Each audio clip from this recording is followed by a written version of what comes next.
दोस्तों नमस्कार, ये है मार्गदर्शन फॉर सिविल सर्विसेज। मैं अनुराग चौधरी। दोस्तों उत्तर प्रदेश अधीनस्थ सेवा चयन आयोग द्वारा आयोजित लेखपाल भर्ती परीक्षा के लिए महत्वपूर्ण प्रश्नों के प्रैक्टिस सेट के अंतर्गत हम सॉल्व करेंगे इसका प्रैक्टिस सेट संख्या 4, जिसमें हम लेखपाल भर्ती परीक्षा के नवीनतम पैटर्न के अनुरूप फुल लेंथ टेस्ट यानी कुल 100 प्रश्नों को सॉल्व करेंगे। साथ ही प्रश्नों को सॉल्व करते समय हम उसकी व्याख्या भी करते चलेंगे ताकि आप उसे आसानी से समझ सकें। तो आइए सॉल्व करते हैं लेखपाल भर्ती परीक्षा के लिए महत्वपूर्ण प्रश्नों का प्रैक्टिस सेट संख्या 4। देखिए दोस्तों, पहला प्रश्न ये सामान्य हिंदी खंड से संबंधित है कि विद्यालय में खेलने की उत्तम प्रबंध है, इसमें कौन सी त्रुटि है। तो आप देख सकते हैं विद्यालय में खेलने का उत्तम प्रबंध है होता है, न कि खेलने की। ऑप्शन बी जो है इसमें त्रुटि है। तो देखिए सही उत्तर ऑप्शन बी हो जाएगा, खेलने की नहीं होगा, विद्यालय में खेलने का उत्तम प्रबंध होगा। अगला प्रश्न है कि वह खा रहा था, वाक्य में कौन सा काल है, आपको बताना है। तो सही उत्तर है वह खा रहा था, इस वाक्य में अपूर्ण भूतकाल है। और जिस क्रिया में भूतकाल में होने का ज्ञान हो लेकिन उसकी समाप्ति का पता न हो, उसे अपूर्ण भूतकाल कहते हैं।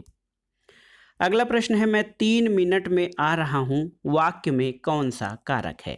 कर्ता, संबंध, अधिकरण या संप्रदान। तो सही उत्तर ऑप्शन सी, अधिकरण कारक।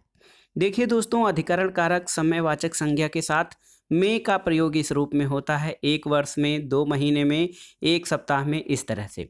तो इसमें देखिए मैं 3 मिनट में आ रहा हूँ, इस वाक्य में अधिकरण कारक प्रयुक्त किया गया है। अगला प्रश्न है काटो तो खून नहीं, मुहावरे का अर्थ क्या है, आपको बताना है। तो भय के मारे सुन्न हो जाना, भय के मारे स्तब्ध हो जाना, ये काटो तो खून नहीं कहावत का अर्थ है। ऑप्शन सी आपका सही उत्तर है। अगला प्रश्न है निम्नलिखित में से देवता का पर्यायवाची क्या नहीं है। निर्जर, त्रिदश, किंकर या गिरवाण।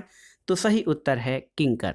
देखिए दोस्तों, निर्जर, त्रिदश, गिरवाड़, विबुध, देव, अमर, सुर ये देवता के पर्याय हैं, जबकि किंकर जो है ये दास शब्द का पर्याय होता है। दास या सेवक का पर्याय किंकर होता है। अगला है कौटिल्य का विलोम शब्द क्या है। बहुत ही महत्वपूर्ण प्रश्न है। कौटिल्य का विलोम शब्द आर्जव होता है, याद रखिएगा, बहुत ही कठिन है, थोड़ा सा अलग है। कौटिल्य का विलोम शब्द आर्जव होता है, ऑप्शन बी। अगला प्रश्न है वाक्य के लिए एक शब्द यानी वाक्य खंड के लिए एक शब्द क्या होगा। जिसके हृदय में ममता नहीं होती है उसके लिए एक शब्द निर्मम का प्रयोग किया जाता है, ऑप्शन ए सही उत्तर है। और यहाँ पर देखिए 4 शब्दों में शुद्ध शब्द छांटना है। अभ्यस्त, अभियस्त, अभ्यस्त या अभय अस्त। तो सही उत्तर है ऑप्शन सी, शुद्ध वर्तनी अभ्यस्त हो जाएगा, ऑप्शन सी। और जो तीनों अन्य विकल्प हैं ये आपके गलत हैं। अगला प्रश्न है कि तख्त या तख्तात मुहावरे का अर्थ क्या होता है। तो इसका अर्थ है शान से रहना या भूखों मरना। देखिए शान से रहना या भूखों मरना तख्त या तख्तात मुहावरे का अर्थ होता है। अगला प्रश्न है दक्षिण का विलोम क्या होता है, आपको बताना है। तो देखिए दक्षिण यहाँ पर दक्षिण और बाएं, बाएं और दाहिने के अर्थ में दक्षिण का विलोम वाम होता है। तो याद रखिएगा ऑप्शन बी आपका सही उत्तर है। देखिए अगला प्रश्न है लाभ के लिए व्यापार या शेयर आदि खरीदने में पूंजी लगाना, इस वाक्यांश के लिए एक शब्द क्या होता है। तो बहुत ही महत्वपूर्ण है, निवेश या इन्वेस्टमेंट जिसको कहते हैं दोस्तों। लाभ के लिए व्यापार या शेयर आदि खरीदने में पूंजी लगाना, इसको निवेश कहते हैं, ऑप्शन ए आपका सही उत्तर है। अगला है निम्नलिखित शब्दों में तद्भव शब्द का चयन कीजिए। उल्लूखन, ओझा, ओष्ठ और उष्ट्र। तो सही उत्तर हो जाएगा ओझा। देखिए दोस्तों, ओझा तद्भव शब्द है जिसका तत्सम उपाध्याय होता है। उल्लूखन, ओष्ठ, उष्ट्र क्रमशः उल्लूखन के लिए ओखली और ओष्ठ का ओठ और उष्ट्र ऊंट जो है ये तत्सम रूप हैं। ऊन का तत्सम रूप क्या हो जाएगा। तो सही उत्तर है ऊन का तत्सम रूप जो है वो ऊण हो जाएगा, ऑप्शन ए सही है। निम्नलिखित शब्दों में बाण का पर्यायवाची क्या नहीं है। शर, सिलीमुख, सायक और नीरद। तो बहुत ही आसान है। नीरद का अर्थ बादल होता है। ये दोस्तों बाण का पर्यायवाची नहीं है। आप जानते हैं सर, सिलीमुख, सायक, तीर, विशिख ये सभी बाण के पर्यायवाची हैं। नीरद बादल का पर्यायवाची है। अगला प्रश्न है, निम्नलिखित विकल्पों में कुंज का पर्यायवाची क्या होता है? तो कुंज का पर्यायवाची उपवन, बाग, बगीचा होता है। ऑप्शन ए सही उत्तर है। गगनचुंबी शब्द में कौन सा समास है? देखिए, बहुब्रीहि, अव्ययी भाव, तत्पुरुष या कर्मधारय। तो उत्तर है गगनचुंबी में तत्पुरुष समास है। इसका विग्रह गगन को चूमने वाला। ऑप्शन सी सही उत्तर हो जाएगा। तत्पुरुष समास है गगनचुंबी में। अगले प्रश्न पर आते हैं। शुद्ध वर्तनी का चयन कीजिए। अप्रत्याशित, अप्रत्याशित, अप्रत्याशित या अप्रत्याशित। तो सही उत्तर ऑप्शन सी अप्रत्याशित जो है ये शुद्ध वर्तनी वाला शब्द है। अत्युष्म, इसमें कौन सी संधि प्रयुक्त हुई है? अगला प्रश्न है। तो अत्युष्म दोस्तों ये यड़ संधि का प्रयोग किया जाता है। ई को यड़च, यानी अति प्लस उष्म जब है तो ये अत्युष्म हो जाता है। तो यहाँ पर यड़ संधि का प्रयोग किया जाता है। अति प्लस उष्म बराबर अत्युष्म। तो यहाँ पर ऑप्शन डी आपका सही उत्तर हो जाएगा। अगला प्रश्न है, ऐसे शब्द जिसके रूप में लिंग, वचन, पुरुष, कारक इत्यादि के कारण कोई विकार उत्पन्न नहीं होता है उसे क्या कहते हैं? तो ये शब्द अव्यय कहलाते हैं। ऐसे शब्द जिनके रूप लिंग, वचन, पुरुष, कारक इत्यादि के कारण कोई विकार उत्पन्न नहीं हो उनको अव्यय कहा जाता है। अगला प्रश्न देखिए, निम्नलिखित अवतरण को ध्यानपूर्वक पढ़ें और उससे संबंधित प्रश्नों के उत्तर दें। अवतरण देखते हैं या गद्यांश कि वीरता की अभिव्यक्ति कई प्रकार से होती है। कभी उसकी अभिव्यक्ति लड़ने मरने, खून बहाने, तलवार तोप के सामने जान गंवाने में होती है, तो कभी जीवन के गूढ़ तत्व और सत्य की तलाश में बुद्ध जैसे राजा विरक्त होकर वीर हो जाते हैं। वीरता एक प्रकार की अंतःप्रेरणा है। जब कभी इसका विकास हुआ तभी एक नया कमाल नजर आया, एक नई रौनक, एक नया रंग, एक नई बहार, एक नई प्रभुता संसार में छाई। वीरता हमेशा निराली और नई होती है। वीरता हमेशा कैसी होती है? तो आपने पढ़ा कि वीरता हमेशा नई और निराली होती है। ऑप्शन ए आपका सही उत्तर हो जाएगा इसका। अगला है, वीरता एक प्रकार की क्या है? तो गद्यांश के आधार पर वीरता एक प्रकार की अंतःप्रेरणा है। कवि का स्त्रीलिंग क्या होता है? तो वर्तनी शुद्धि में भी ये आता है कवयित्री। देखिए, कवि का विलोम या कवि का स्त्रीलिंग कवयित्री होता है। देखिए यहाँ पर कवित्री, कवियत्री, कवयित्री या कवियित्री दिया गया है। तो ये वर्तनी शुद्धि में भी पूछा जाता है। कवयित्री सही या शुद्ध स्पेलिंग है। इसके अलावा कवि का स्त्रीलिंग भी कवयित्री होता है। अगला प्रश्न है, किस शब्द का हमेशा एक वचन में प्रयोग होता है? क्षमा, विधि, महिला या माता। तो सही उत्तर है क्षमा। क्षमा शब्द का प्रयोग हमेशा एक वचन में किया जाता है। अगला प्रश्न है, जब क्रिया के होने में संदेह प्रकट हो तो वहाँ क्या होगा? तो सही उत्तर है, जब क्रिया के होने में संदेह प्रकट हो तो वहाँ संदिग्ध वर्तमान काल होता है। ऑप्शन सी आपका सही उत्तर है। अगला प्रश्न है, सोम का अनेकार्थक शब्द नहीं है। देखिए, कुबेर, यम, चंद्रमा और शिव। तो सही उत्तर है, सोम के अनेकार्थक शब्दों में कुबेर, यम, चंद्रमा, अमृत, जल, वायु हैं। शिव जो है ये सोम का अनेकार्थक शब्द नहीं है। अब आइए देखते हैं दोस्तों, सामान्य गणित पर आ जाते हैं। इससे संबंधित जो प्रश्न हैं उनको देखते हैं। 2 अंकों की एक संख्या में इकाई के स्थान वाला अंक दहाई के स्थान वाले अंक से दुगुना है और यदि उन दोनों अंकों के योग में से 2 घटाया जाए तो अंतर उस संख्या के 1/6 के बराबर होगा। वह संख्या क्या है आपको बताना है। तो इसमें आप विकल्पों के आधार पर सही उत्तर का चयन कर सकते हैं। तो आप देखिए, कह रहे हैं कि 2 अंकों की एक संख्या में इकाई के स्थान वाला अंक जो है वो दहाई के स्थान से दुगुना है। तो यहाँ पर आप ऐसे लगाइए, तो यहाँ पर 24 जो संख्या आ रही है, इकाई जो है इकाई के संख्या वाला स्थान, इकाई के स्थान वाला अंक दहाई के स्थान वाले अंक से दुगुना है, तो 2 दूनी 4 हो जाएगा। यदि उन दोनों अंकों के योग में से 2 घटाए जाए, यानी 2 4 6 में से 2 घटा दिया जाए तो 4 बचेगा। तो अंतर उस संख्या के 1/6 के बराबर होगा। तो 4 गुणे 24/4 बराबर 1/6 होगा। तो यहाँ पर सही उत्तर ऑप्शन सी हो जाएगा। ये बिना आप फार्मूला लगाए इस प्रश्न को हल कर सकते हैं। अगला प्रश्न है, एक छात्र को एक संख्या 6 से विभाजित करने और उसके भागफल में 12 जोड़ने को कहा गया, लेकिन छात्र ने पहले 12 जोड़ दिए और उसके बाद प्राप्त संख्या को 6 से विभाजित किया। तदनुसार उत्तर 112 प्राप्त हुआ। सही उत्तर कितना होना चाहिए था? तो आप देख सकते हैं कि यदि x हो संख्या तो x + 12/6 बराबर 112 हो जाएगा। तो x का मान 660 हो जाएगा और सही उत्तर दोस्तों 660/6 + 12 तो ये 122 तब होगा। तो सही उत्तर क्या हो जाएगा? सही उत्तर 122 हो जाएगा। ऑप्शन बी आपका सही उत्तर है। अगला प्रश्न देखिए, जो कथन है कार और उनके वर्ष का उत्पादन दिया गया है। कार ABCDE और 2014, 15, 16, 17, 18 उनके उत्पादन को दर्शाया गया है। तो यहाँ पर आप देख सकते हैं कि 2014, 15 और 16, 17, 18 में ABCD और E कारों का उत्पादन किस प्रकार से हुआ है।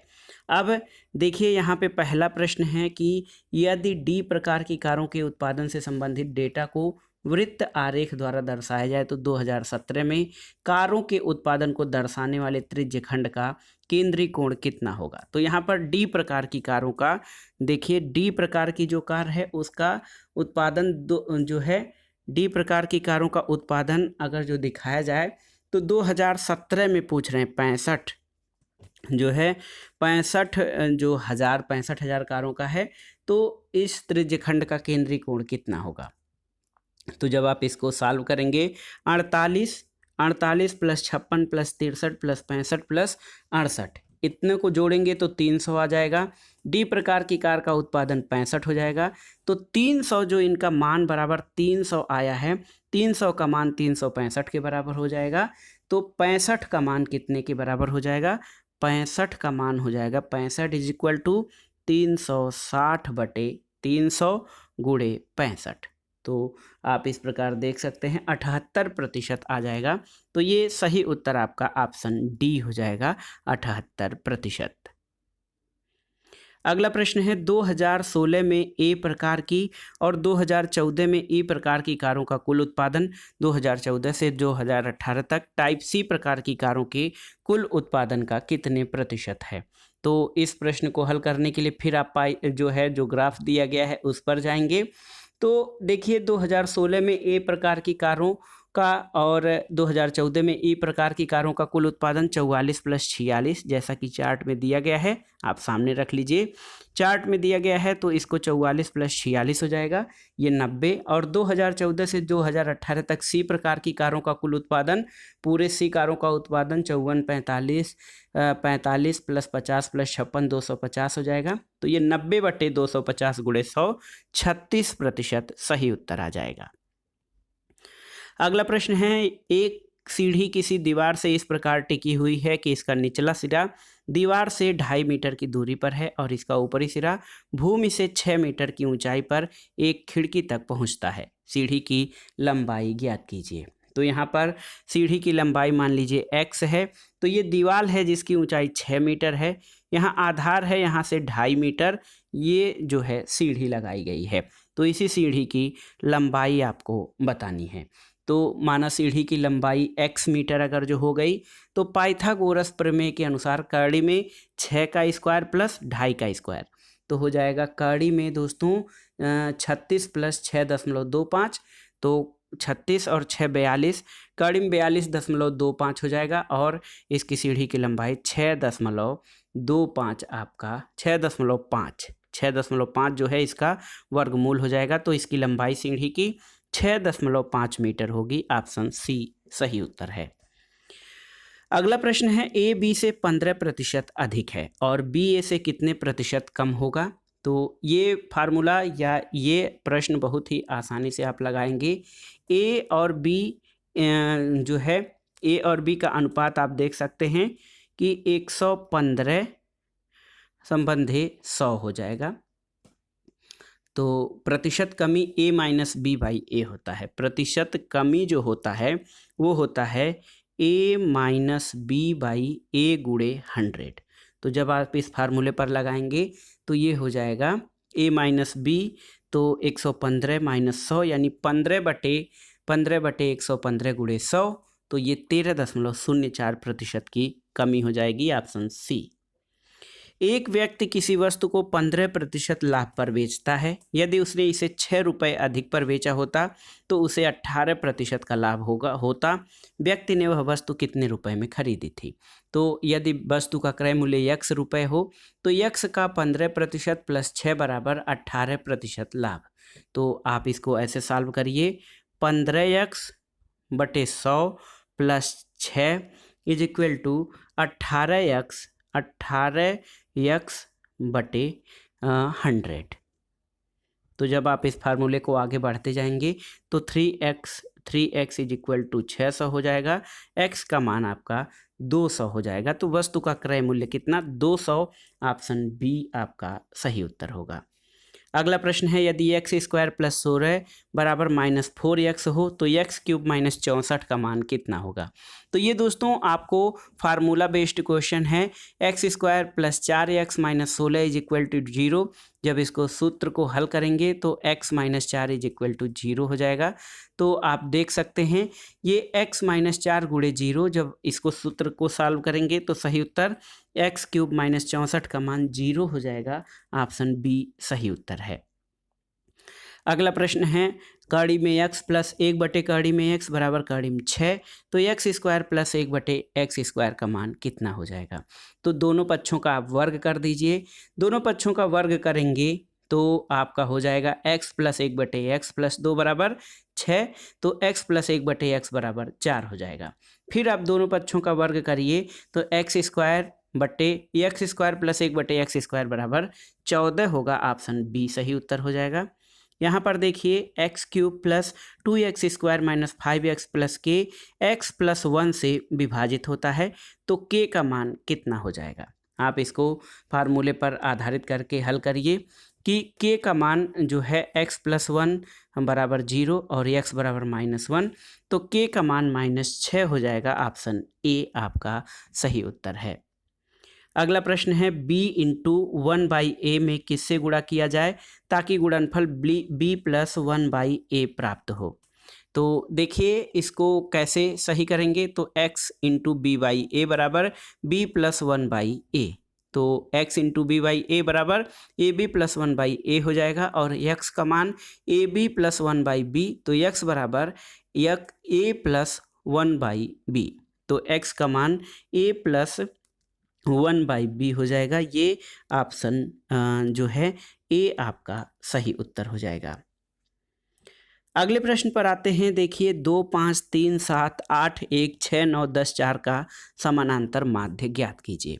तो समानांतर माध्य ज्ञात करने का सबसे आसान फार्मूला है, इन सभी संख्याओं को जोड़ लीजिए और जितनी संख्याएं हैं उनसे भाग दे दीजिए। तो 2, 5, 3, 7, 8, 1, 6, 9, 10 और 4 का योगफल ये हो जाएगा 55 और ये संख्याएं 10 हैं, तो 55 बटे 10 5.5, ऑप्शन बी आपका सही उत्तर है। अगला प्रश्न है, 10 छात्रों में गणित विषय की परीक्षा में निम्नलिखित अंक प्राप्त किए: 39, 14, 18, 7, 17, 34, 45, 12, 32 और 14। प्राप्तांकों की माध्यिका ज्ञात कीजिए। तो इसमें आप अगर जो पदों की संख्या को देखें तो 10 पद हैं, 10 छात्र हैं तो 10 पद हैं। माध्यिका होता है 1/2 और कोष्ठ में n/2 प्लस n/2 पद प्लस n/2 प्लस 1वां पद बटे 2। तो आप देखिए जब आप हल करेंगे तो इसमें n/2 पद 5वां पद हो जाएगा, 5वां पद प्लस 6वां पद बटे 2। तो 5वां पद का मान है यहाँ पर 1, 2, 3, 4, 5, 17 और 6वां पद का मान है 18, तो ये हो जाएगा 35/2 17.5 इसकी माध्यिका हो जाएगी। बहुत आसानी से आप इसको निकाल सकते हैं। अगला प्रश्न है, किसी गांव में कृषि योग्य भूमि स्वामियों की बारंबारता बंटन सारणी नीचे दी गई है। और इसका यहाँ पर पूछ रहा है कि यहाँ पर देखिए भूमि का क्षेत्रफल हेक्टेयर में और परिवारों की संख्या, इस गांव का बहुलक भूमि स्वामित्व ज्ञात कीजिए।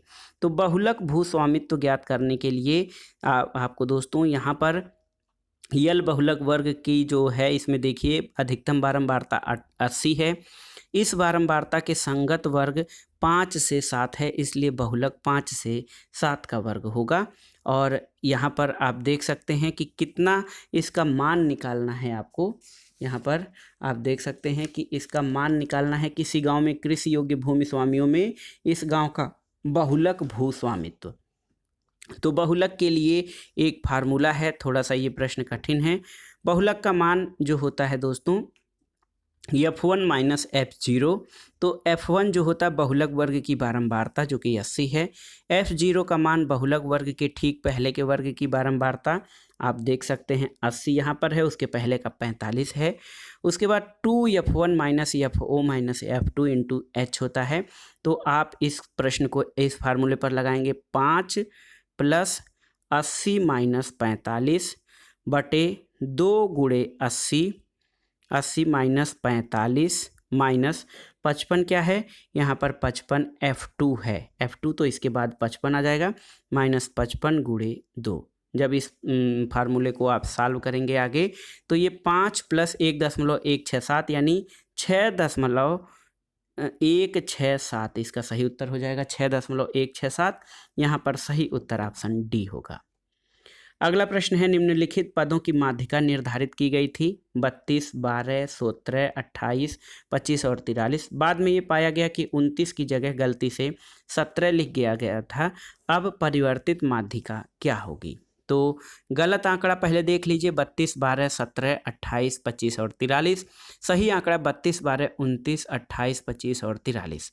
आंकड़ों को आरोही क्रम में लिख लीजिए। तो आरोही क्रम में सबसे पहले 12, 25, 28, 29, 32 और 43 ये सही क्रम हो जाएगा। पदों की संख्या n जो है यानी 6 है, तो मध्य पद हो जाएगा n/2वां पद प्लस n/2 प्लस 1वां पद। तो ये तीसरा पद जो होगा 28 प्लस 29 बटे 2 57/2 28.5 हो जाएगा। ऑप्शन सी सही उत्तर हो जाएगा। अगला प्रश्न है देखिए, एक वर्ग का विकर्ण किसी समबाहु त्रिभुज की भुजा के बराबर है। यदि वर्ग का क्षेत्रफल 18 का 3 वर्ग सेंटीमीटर है तो समबाहु त्रिभुज का क्षेत्रफल कितना होगा? तो वर्ग की भुजा ए, वर्ग का क्षेत्रफल ए स्क्वायर होता है 18 का 3। तो दोस्तों देखिए वर्ग का विकर्ण जो है ए का 2 यानी समबाहु त्रिभुज की भुजा। तो समबाहु त्रिभुज की भुजा जो है 3/4 इंटू भुजा स्क्वायर। तो 3/4 गुणे भुजा वर्ग, तो ये हो जाएगा भुजा वर्ग ए 2 का स्क्वायर। तो सही उत्तर क्या हो जाएगा? 3/2 इंटू ए स्क्वायर। तो ये हो जाएगा 3/2 गुणे 18 3, तो ये 27 सही उत्तर हो जाएगा आपका ऑप्शन ए। अब देखते हैं दोस्तों 168 सेंटीमीटर लंबाई की एक वृत्ताकार तार को काटा जाता है और एक आयत के आकार में मोड़ा जाता है जिसकी भुजाओं का अनुपात 5 और 7 है। आयत के विकर्ण की लंबाई सेंटीमीटर में क्या होगी आपको बताना है। तो आयत की भुजाएं 5x और 7x हैं। तो आयत का जो परिमाप हो जाएगा वृत्ताकार तार, तो 5x प्लस 7x बराबर 168 हो जाएगा। तो आप देख सकते हैं कि 12x बराबर 84 और x का मान यहाँ पर 7 हो जाएगा। x का मान जब उस फार्मूले पर लगाएंगे तो 7 हो जाएगा। अब आयत की भुजाएं क्रमशः 35 सेंटीमीटर और 49 सेंटीमीटर हैं। 5 सते 35, 7 सते 49। तो आयत के विकर्ण की लंबाई कितनी हो जाएगी? तो आयत के विकर्ण की लंबाई कड़ी में L square plus B square, तो ये हो जाएगा कड़ी में 35 का स्क्वायर प्लस 49 का स्क्वायर। तो ये कड़ी में 36 26 ऑप्शन डी। अगला प्रश्न है, दो खंभे जिनकी ऊंचाइयां 6 मीटर और 11 मीटर हैं तथा ये समतल भूमि पर खड़े हैं। यदि इनके निचले सिरों के बीच की दूरी 12 मीटर है तो इनके ऊपरी सिरों के बीच की दूरी ज्ञात कीजिए। तो यहाँ पर अगर आप ऐसे लगाएंगे, दो खंभे जिनकी ऊंचाइयां एक 6 मीटर है एक 11 मीटर है, तो कह रहे हैं कि ये समतल भूमि पर खड़े हैं। इनके निचले सिरों के बीच की दूरी यहाँ पर 12 मीटर है और ये 6 मीटर, ये 11 मीटर है, तो यहाँ पे ये 5 मीटर हो जाएगा। और इसकी लंबाई आपको बताना है, तो ये 12, 5 और विकर्ण की लंबाई आप ज्ञात कर लीजिए। कड़ी में 12 का स्क्वायर प्लस 5 का स्क्वायर, तो यहाँ पर जब आप सही उत्तर निकालेंगे 12 का स्क्वायर और 5 का स्क्वायर, तो कड़ी में 144 प्लस 25, कड़ी में 169, तो ये 13 मीटर हो जाएगा विकर्ण की लंबाई। तो सही उत्तर इनके बीच की दूरी, इनके ऊपरी सिरों के बीच की दूरी 13 मीटर हो जाएगी। अगला प्रश्न है, यदि किसी वर्ग की भुजा की लंबाई किसी वृत्त के व्यास के बराबर है, तब वर्ग और वृत्त के क्षेत्रफल का अनुपात कितना होगा? तो ये सूत्र इसको लगाने के लिए हम ऐसे बता रहे हैं कि वर्ग की भुजा a, वृत्त की त्रिज्या r, वर्ग की भुजा वृत्त के व्यास के बराबर है, तो a बराबर 2r होता है। r वृत्त की त्रिज्या और 2r व्यास हो जाएगा, यानी त्रिज्या का दोगुना व्यास हो जाएगा।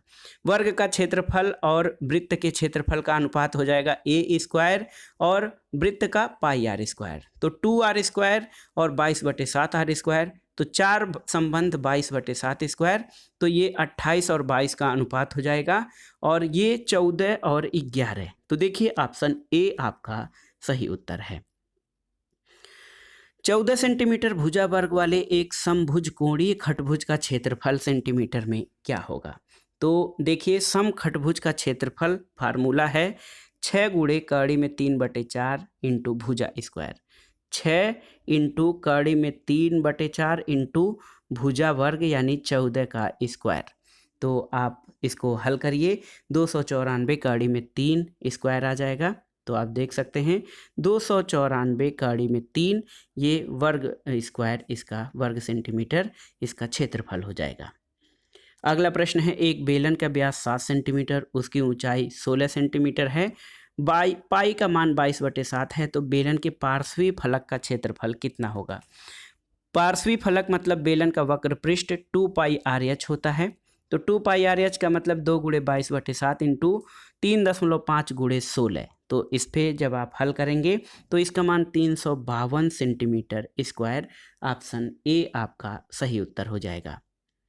अगला प्रश्न है, दो घनों के आयतन का अनुपात 8 और 125 है, उनके पृष्ठीय क्षेत्रफलों का अनुपात कितना होगा? तो दोस्तों घनों के जो आयतन का, घनों की भुजाएं a³/b³ बराबर 8/125, तो a³ का मान 2 का क्यूब और 125 का मान 5 का क्यूब, तो a और b का अनुपात 2 और 5 का हो जाएगा। पृष्ठीय क्षेत्रफल इनका जो है 6 गुना हो जाएगा, 6a²/6b², तो ये 6 गुणे 4 और 6 गुणे 25, तो ये आपका 4 और 25 का अनुपात हो जाएगा। आप देखिए ऑप्शन ए सही उत्तर है। अगला प्रश्न है, एक विद्यालय की क्रिकेट टीम में इस वर्ष 10 में से 8 खेलों में जीत प्राप्त की, जबकि पिछले वर्ष 10 में से 6 खेलों में ही जीत प्राप्त की थी। पिछले वर्ष की तुलना में जीत कितने प्रतिशत बढ़ी? तो जीत की बढ़त कितनी हुई? जीत की संख्या में बढ़त 2 हुई और पिछले वर्ष में जीत की संख्या कितनी थी? 6 हुई गुणे 100। तो यहाँ पर आप लगाएंगे, जब इस प्रश्न को लगाएंगे तो ये हो जाएगा 200/6, तो 6 में 200 का भाग देंगे तो 33 सही 1/3% आ जाएगा। तो आप देख सकते हैं 33 सही 1/3%, ऑप्शन सी सही उत्तर है। अगला प्रश्न है, जितना ब्याज 5 वर्ष में 4% की साधारण ब्याज दर पर 6,000 रुपये पर होगा, उतना ब्याज 8,000 रुपये की राशि पर 3% प्रतिवर्ष की दर पर कितने समय में होगा? तो ये जो है प्रश्न, आप समय पूछा जा रहा है, समय 6,000 गुणे 5 गुणे 4, यानी आप इसको समय की गणना करने के लिए देखिए 6,000 गुणे 5 गुणे 4, ये देखिए 6,000 का 5 वर्ष में 4% की दर से बटे 100, तो उसी तरह 8,000 गुणे 3 गुणे t/100 हो जाएगा। t यहाँ समय पूछा गया है, इसको आप सॉल्व करेंगे तो ये t = 120/24, यानी 5 वर्ष आपका सही उत्तर आ रहा है, 5 वर्ष, ऑप्शन डी। अगला प्रश्न है, मेट्रो ट्रेन के दैनिक टिकट का मूल्य 120 रुपये है और मासिक पास का मूल्य 3,276 रुपये है। यदि सोहन मासिक पास खरीदता है और महीने में 30 दिन यात्रा करता है तो उसकी कितनी प्रतिशत बचत होगी? तो ट्रेन का दैनिक मूल्य 120 रुपये, 120 गुणे 30 आप कर दीजिए तो 3600 रुपया आपका 3600 रुपया मंथली हो जाएगा। लेकिन 3276 रुपया ही इसका MST लग रहा है, तो इसमें 3600 माइनस 7276 324 रुपया, 324 भागा 3600, 324 भागा 3600 गुणे 100, तो ये 9% की बचत हो जाएगी उसकी। देखिए ऑप्शन सी। अब आइए देखते हैं दोस्तों सामान्य जागरूकता से संबंधित प्रश्नों को। अंतर्राष्ट्रीय साक्षरता दिवस कब मनाया जाता है? तो आप जानते हैं प्रतिवर्ष 8 सितंबर को अंतर्राष्ट्रीय साक्षरता दिवस मनाया जाता है। अगला प्रश्न है, निम्नलिखित में से कौन सी किताब सरोजिनी नायडू द्वारा लिखित नहीं है? The broken wing, the golden threshold, the golden bird और द बर्ड ऑफ टाइम। तो देखिए दोस्तों, the broken wing, the golden threshold और the bird of time Sarojini Naidu द्वारा लिखित पुस्तक हैं। द गोल्डन बर्ड जो है ये जैकब ग्रिम और विल्हेम ग्रिम द्वारा लिखी गई है। तो द गोल्डन बर्ड ये सरोजिनी नायडू द्वारा लिखित पुस्तक नहीं है। और आपका जो 3 अन्य पुस्तकें हैं, ब्रोकन विंग, गोल्डन थ्रेशोल्ड और द बर्ड ऑफ टाइम, ये सरोजिनी नायडू द्वारा लिखित पुस्तकें हैं। अगला प्रश्न है, 16 अगस्त 1946 को प्रत्यक्ष कार्रवाई दिवस मनाया गया था किसके द्वारा? तो आप जानते हैं कि प्रत्यक्ष कार्रवाई दिवस मुस्लिम लीग के द्वारा मनाया गया था और तिथि थी 16 अगस्त 1946।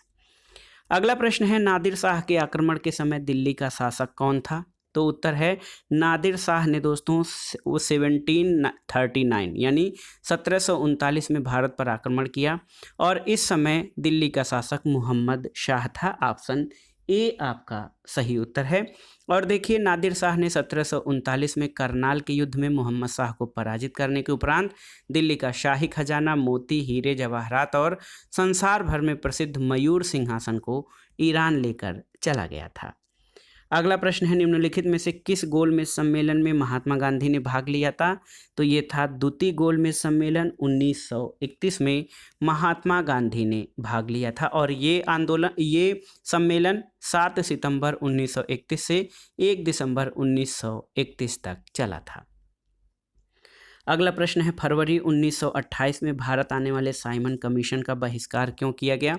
तो इसका कारण आप जानते हैं कि साइमन कमीशन का जो बहिष्कार किया गया उसके सभी सदस्य अंग्रेज थे, इसमें कोई भी भारतीय सदस्य नहीं था। जबकि इस समिति को या साइमन कमीशन को 1919 का जो अधिनियम था उसकी समीक्षा के लिए ब्रिटिश सरकार द्वारा गठित किया गया था और इसको व्हाइट कमीशन कहा गया है। किसी भारतीय को न शामिल करने के कारण इसका तीव्र विरोध हुआ था। अगला प्रश्न है, निम्नलिखित युग्मों में से कौन सा एक सही सुमेलित नहीं है? चिकन उद्योग लखनऊ सही सुमेलित है, चूड़ी उद्योग शाहजहांपुर में नहीं फिरोजाबाद में है, कालीन उद्योग भदोही में और ताला उद्योग अलीगढ़ में। तो ऑप्शन बी आपका सही सुमेलित नहीं है। चूड़ी और कांच उद्योग के लिए उत्तर प्रदेश का फिरोजाबाद जनपद प्रसिद्ध है, शाहजहांपुर नहीं।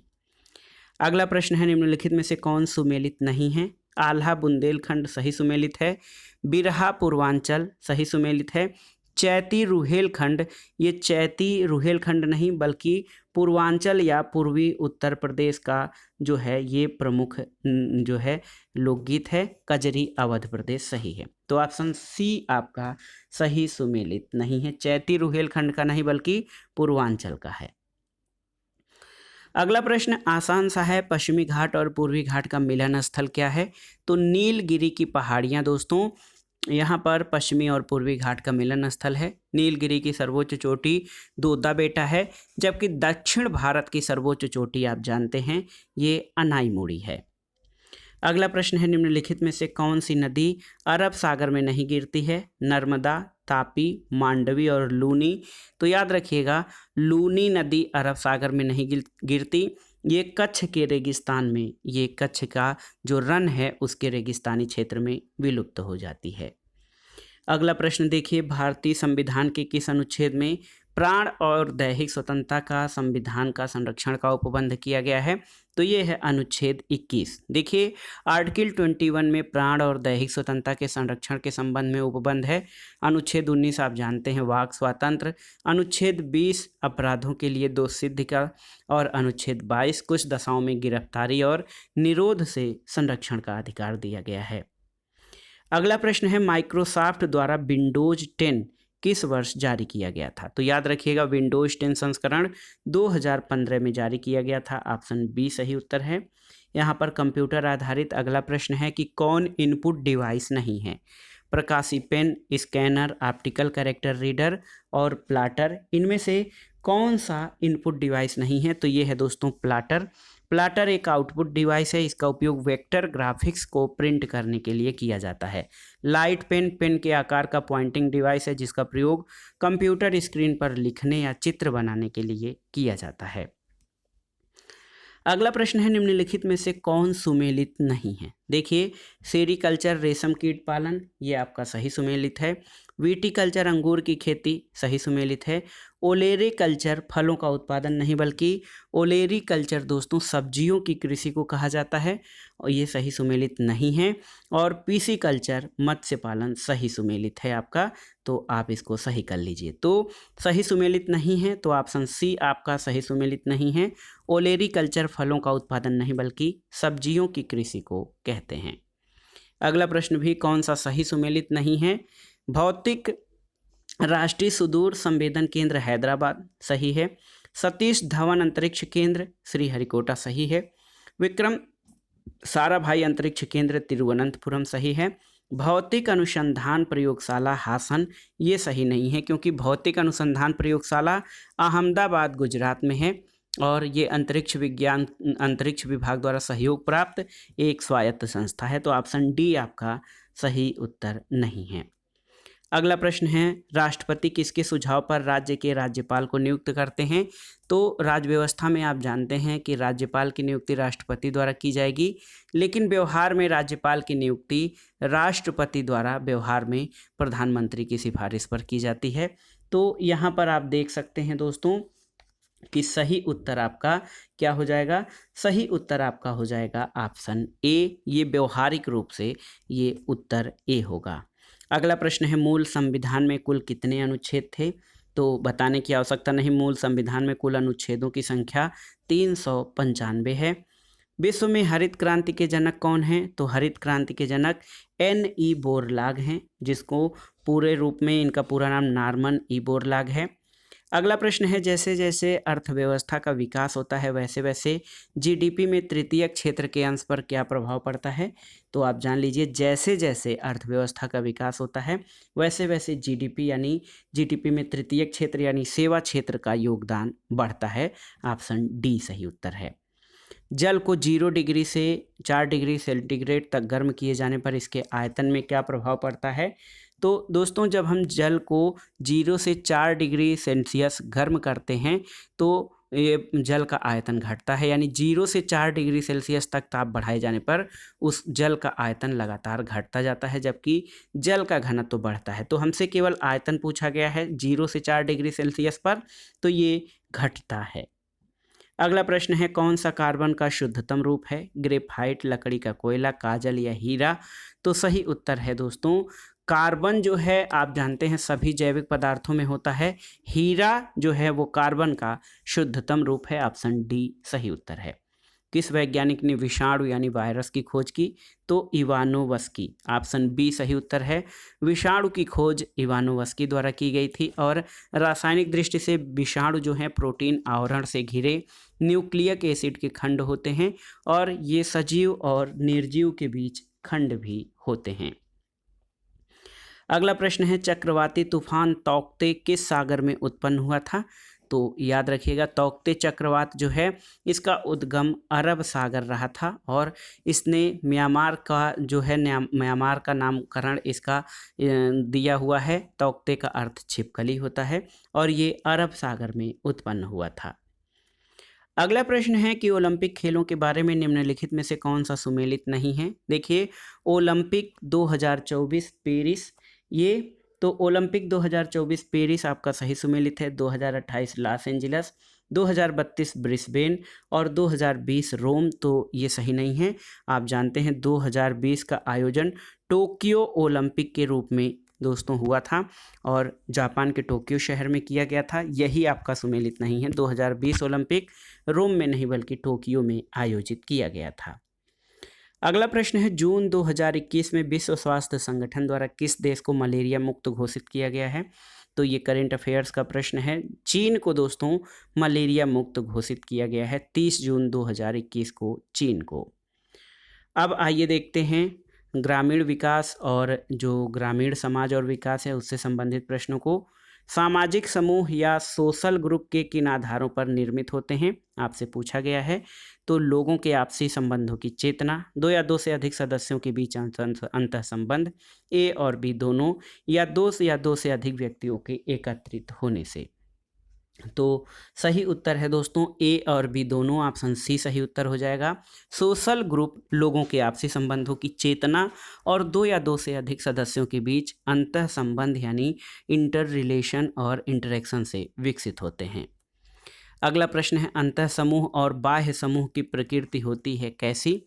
तो सही उत्तर हो जाएगा अंतः समूह और बाह्य समूह की प्रकृति ये काल्पनिक होती है और ऑप्शन ए आपका सही उत्तर हो जाएगा। अगला प्रश्न है, जब हम परिवार को व्यक्तियों के एक गठित समूह के रूप में देखते हैं तब उसे क्या कहा जाता है? समुदाय, समिति, संस्था या बाह्य समूह? तो सही उत्तर हो जाएगा दोस्तों जब हम परिवार को एक गठित समूह के रूप में देखते हैं तो उसे समिति कहा जाता है। ऑप्शन बी सही उत्तर है। परिवार को व्यक्तियों के गठित समूह के रूप में देखते हैं तब उसे समिति या एसोसिएशन कहा जाएगा। संघ या समिति की रचना जानबूझकर किन्हीं विशिष्ट उद्देश्यों को पूरा करने के लिए किया जाता है। अगला प्रश्न है, निम्न में से किस विशेषता का संबंध समिति से होता है? देखिए, विशिष्ट उद्देश्य, सामान्य उद्देश्य, स्वतः विकास या अनिवार्य उद्देश्य? तो सही उत्तर है विशिष्ट उद्देश्य। और अभी अभी आपने पढ़ा है कि जब जो है कोई समिति क्या है कि जब हम परिवार को व्यक्तियों के गठित समूह के रूप में या किसी जानबूझकर विशिष्ट उद्देश्य के लिए किया जाता है तो उसे समिति, एसोसिएशन या संघ कहा जाता है।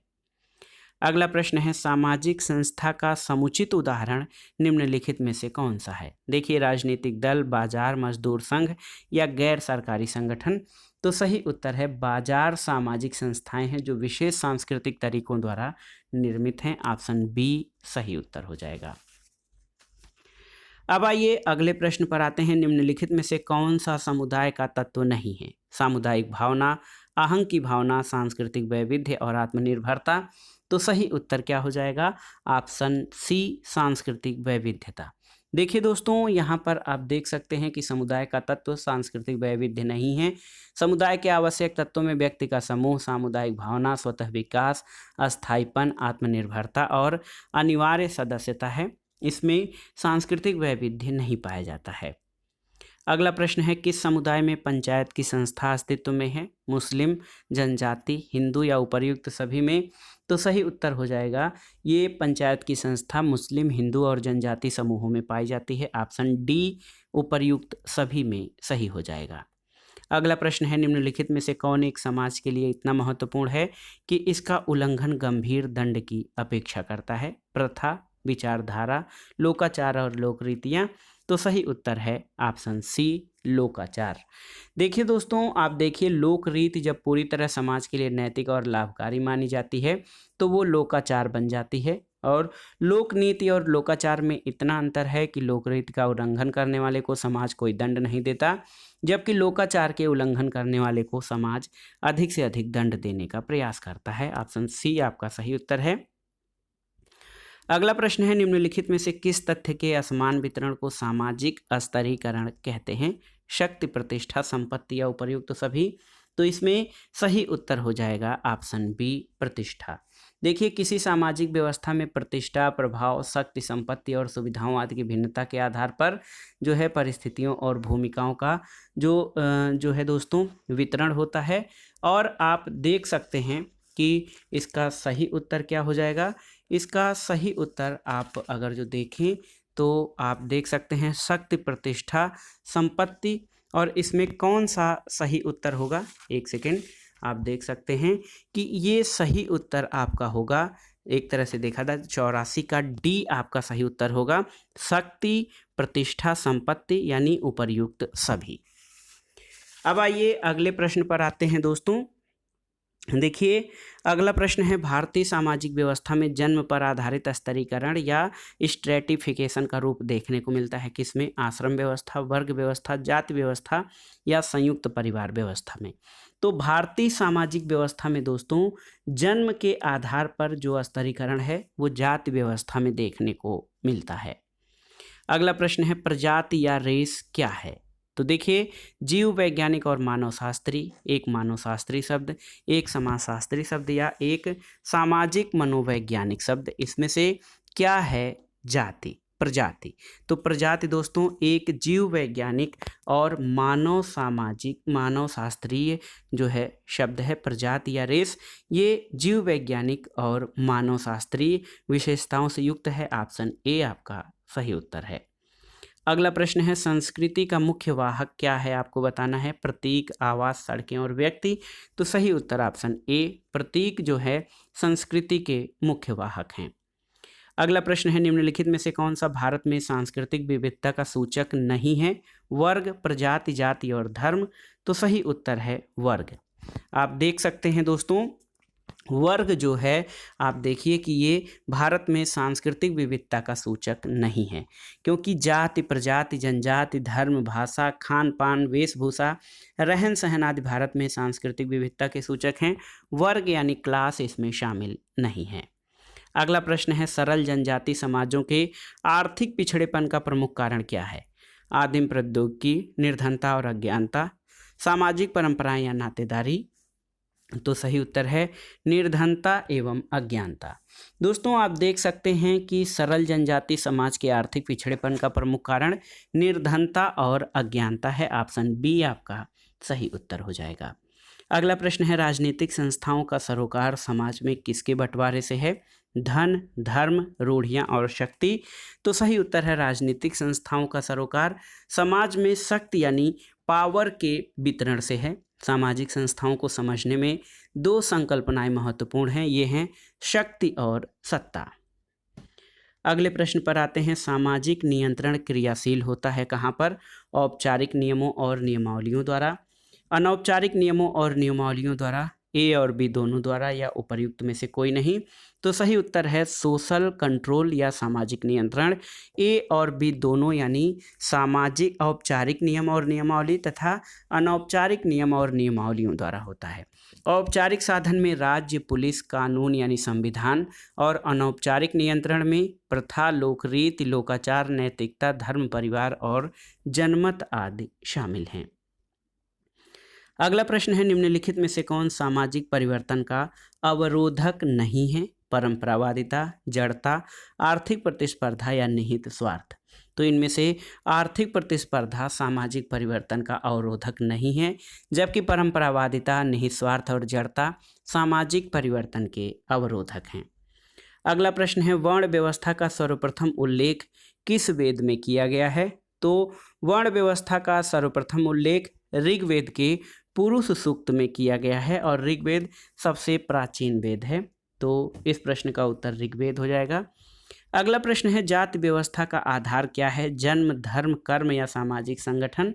तो जाति व्यवस्था का आधार जन्म है, क्योंकि एक जाति के सदस्य एक विशेष जाति में जन्म लेने के कारण ही उसके सदस्य होते हैं। इस प्रकार एक ही जाति में विभिन्न प्रकार की योग्यता, कुशलता और आर्थिक स्थिति वाले सदस्य होते हैं।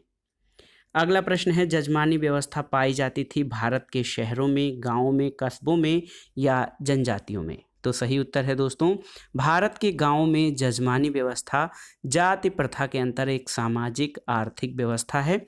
तो ये भारत के गांवों में, ऑप्शन बी आपका सही उत्तर है।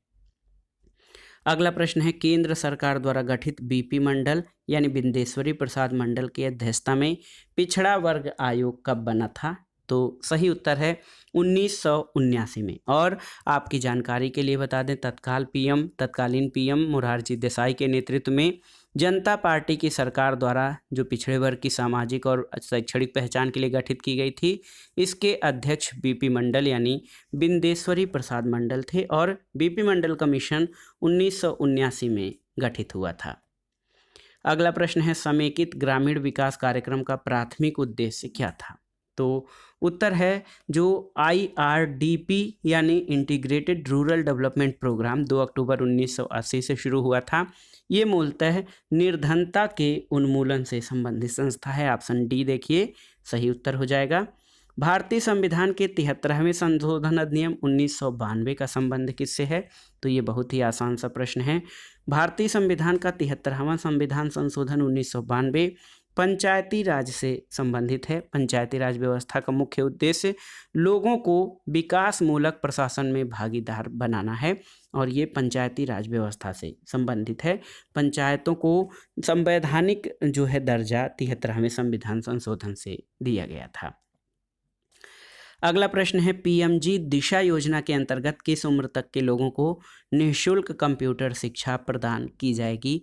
आपको बताना है। तो पीएमजी दिशा योजना फरवरी 2017 में सरकार द्वारा शुरू की गई और इस योजना का लक्ष्य प्रत्येक परिवार से एक व्यक्ति को कंप्यूटर में शिक्षित करना है। तो इस कार्यक्रम का उद्देश्य 14 से 60 वर्ष की उम्र के लोगों को निःशुल्क शिक्षा देना है। 99 का जो प्रश्न संख्या 99 है, इसका ऑप्शन ए आपका सही उत्तर हो जाएगा। पीएमजी दिशा योजना कंप्यूटर साक्षरता 14 से 60 वर्ष के लोगों के लिए ये उपलब्ध कराई जाएगी। अगला प्रश्न और इस वीडियो का आखिरी प्रश्न है कि दीक्षा पोर्टल ऐप क्या है? देखिए, दीक्षा का मतलब है digital infrastructure for knowledge sharing. दोस्तों, दीक्षा पोर्टल स्कूली शिक्षा के लिए एक राष्ट्रीय प्लेटफॉर्म है जिसको भारत के उपराष्ट्रपति द्वारा 5 सितंबर 2017 को लॉन्च किया गया था और ये प्लेटफॉर्म शिक्षक, छात्र और अभिभावकों के लिए एक आकर्षण शिक्षण सामग्री प्रदान करता है और ये पाठ्यक्रम 18 से अधिक भाषाओं में उपलब्ध है। तो याद रखिएगा, दीक्षा पोर्टल ई-लर्निंग पोर्टल है। तो ये था आज का अभ्यास सेट। इसमें आपने उत्तर प्रदेश अधीनस्थ सेवा चयन आयोग द्वारा आयोजित लेखपाल भर्ती के लिए जो इसका फुल लेंथ टेस्ट है यानी 100 प्रश्न, जिसमें सामान्य हिंदी, सामान्य गणित या अंक गणित, इसके अलावा सामान्य जानकारी यानी जीके और ग्रामीण समाज और विकास से संबंधित जो चारों खंड हैं उनसे 25-25 प्रश्न प्रत्येक खंड में पूछे जाते हैं और उन सभी को मिलाकर आपने पूरा 100 प्रश्नों का ये प्रैक्टिस सेट सॉल्व किया। और दोस्तों, ये प्रैक्टिस सेट आपकी तैयारी में और साथ ही साथ आपके मूल्यांकन के लिए बहुत ही उपयोगी है। तो आप इन प्रश्नों को तैयार कर लीजिएगा। वीडियो आपको कैसा लगा हमें कमेंट बॉक्स में ज़रूर बताइएगा। वीडियो को लाइक करें, शेयर करें और इस चैनल मार्गदर्शन फॉर सिविल सर्विस को सब्सक्राइब करें। वीडियो देखने के लिए धन्यवाद दोस्तों। नमस्कार।